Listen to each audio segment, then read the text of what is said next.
Sultan akhirnya ditemukan tim SAR gabungan. Sultan adalah bocah 7 tahun yang tenggelam di Sungai Musi, tepatnya di dermaga 3 Ulu Kecamatan Seberang Ulu 1 Palembang. Warga Talangpit, Tegal Binangun, Banyuasin ini ditemukan tim SAR gabungan dalam operasi SAR, Kamis tanggal 22 Agustus tahun 2023, sekitar pukul 20.30 waktu Indonesia Barat.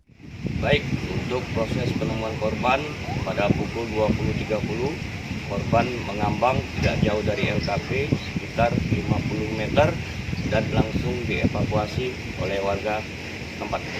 Untuk evakuasi sendiri langsung dibawa kemana, Pak? Untuk evakuasi langsung dibawa ke rumah duka tidak jauh dari LKP kurang lebih sekitar 100 meter. Terakhir, Pak, untuk unsur yang terlibat pada operasi SAR pada hari ini apa saja, Pak? Unsur yang terlibat terdiri dari tim SAR gabungan, Basarnas, Polair, Babinsa, PMI, serta masyarakat setempat. Baik, terima kasih, Pak.